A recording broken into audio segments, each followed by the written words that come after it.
Halo sahabat Tumbuk Channel semuanya dimanapun kalian berada.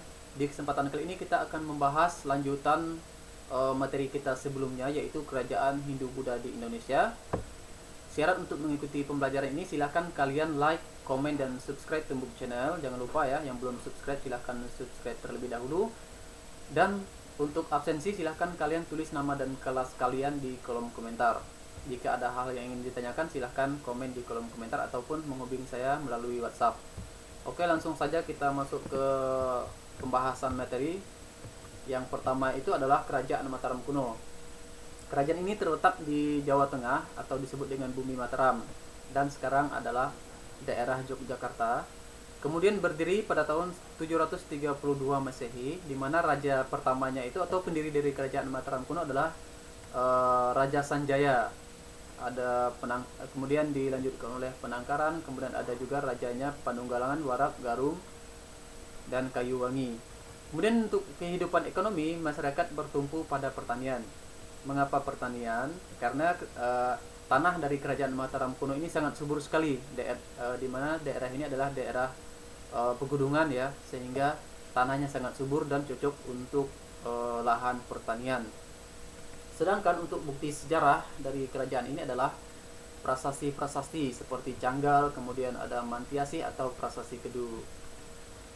Nah, di sini ada salah satu contoh ya, yang tulisan berwarna merah ini adalah salah satu contoh isi dari Prasasti Canggal yang menerangkan atau menyatakan bahwa pernah ada pendirian sebuah lingga di bukit oleh Raja Sanjaya. Kemudian Kerajaan Mataram kuno ini menganut dua kepercayaan, yaitu Hindu dan Buddha, di mana terjadi percampuran perkawinan antara Raja Sanjaya dengan Pramodawardhani dari agama Buddha ya. Toleransi dalam kerajaan ini sangat tinggi sekali, sehingga awalnya memang bermusuhan, tetapi setelah terjadi perkawinan dua kerajaan penganut ke agama ini bisa hidup berdampingan. Kemudian dinasti Sanjaya ya, yang menganut kepercayaan Hindu, di mana di dinasti Sanjaya ini meninggalkan candi-candi berupa Candi Gedong, Songo, kemudian ada Prambanan yang sangat terkenal sekali, dan Candi Dieng. Sedangkan di dinasti Sailendra dalam kerajaan Mataram kuno, yaitu menganut agama Buddha, untuk peninggalan candinya yang terkenal seperti Candi Borobudur, Mendut, dan Pawon. Kemudian dinasti Isana di Jawa Timur, di mana raja pertama adalah Empu Sindok, yaitu 929 sampai 947 Masehi. Nama Isana sendiri diambil dari gelar resmi Empu Sindok ya. Kemudian pada abad ke-10 pusat pemerintahan di Jawa Tengah ini kemudian dipindahkan ke Jawa Timur dengan disebut dinasti Isana di Jawa Timur. Wilayah kekuasaannya itu meliputi Nganjuk, kemudian ada Pasuruan, kemudian ada Surabaya, dan daerah Malang. Faktor penyebab dipindahnya Kerajaan Mataram kuno ke Jawa Timur. Yang pertama itu terjadi bencana alam. Karena sering terjadi bencana alam di Jawa Tengah atau Mataram kuno, sehingga dipindahkan oleh Empu Sindok ke Jawa Timur. Salah satu contoh bencana alamnya seperti gunung berapi.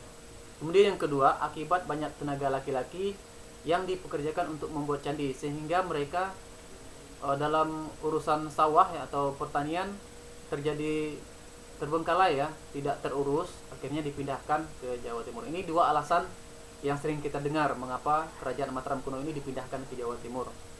Kehidupan sosial ekonominya sangat cukup baik ya, dimana mereka lebih mengandalkan pertanian atau penghasilan utama mereka di bidang pertanian. Sedangkan berikutnya yaitu Kerajaan Singasari, di mana Kerajaan Singasari ini pendirinya adalah Ken Arok, yaitu tahun 1222 sampai 1227 Masehi. Kemudian digantikan oleh Anusapati, ya, anak tiri dari Ken Arok. Kemudian setelah Anusapati digantikan oleh Kertanegara, dan masih ada lagi raja dari Kerajaan Singasari ini. Kerajaan ini berdiri sekitar 70 tahun, cukup lama ya. Di mana Kerajaan Singasari ini pada awalnya disebut Tumapel ya, nama sebelumnya Tumapel, di mana Tumapel ini merupakan bawahan dari Kerajaan Kediri atau setara dengan tingkat kabupaten ya, di mana dipimpin oleh seorang bupati. Pada saat itu dipimpin oleh Tunggul Emetung ya. Kemudian Ken Arok ini punya rencana jahatnya, yaitu ingin mempersunting Ken Dedes, istri dari Tunggul Emetung, sehingga dia harus menaklukkan Tunggul Emetung terlebih dahulu dengan membunuhnya menggunakan sebuah keris, yaitu keris Empu Gandring. Kemudian puncak kejayaan Singasari itu terjadi pada masa Kertanegara, di mana Kertanegara ini mampu membawa kerajaan Singasari menjadi salah satu kerajaan Hindu yang cukup besar ya pada masa itu. Kemudian di bawah pemerintahan si Kertanegara ini, dia melakukan ekspedisi Pamalayu dengan tujuan untuk menaklukkan kerajaan Melayu dan melemahkan kerajaan Sriwijaya yang ada di Sumatera. Lanjut kerajaan berikutnya, yaitu kerajaan Majapahit, di mana berdiri pada tahun 1292 Masehi. Raja pertama dari kerajaan Majapahit ini adalah Raden Wijaya. Kemudian ada Raden Jayanegara, Tribuana Tunggadewi, dan Hayam Huruf. Untuk sumber sejarah, kerajaan ini berupa prasasti ya. Ada Kudadu, Butok, Balawi, dan lain-lain. Sedangkan untuk peninggalannya berupa candi-candi seperti Candi Tikus, kemudian ada Bajang Ratu, Brahu, Sukuh, dan lain-lain. Untuk perekonomian, mereka lebih mengandalkan perdagangan dalam menghasilkan pendapatan ekonominya. Ada juga pengrajin emas ataupun penjual daging.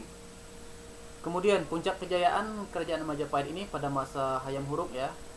Sedangkan selanjutnya pada masa pemerintahan Jayanegara banyak terjadi pemberontakan, sehingga Jayanegara ini menyingkir dari daerah kerajaan Majapahit ini. Namun dengan didampingi oleh seorang patih, yaitu Gajah Mada, dia kembali lagi untuk menyerang pemberontakan Kuti ya, sehingga Gajah Mada ini diangkat sebagai patih oleh Raja Jayanegara.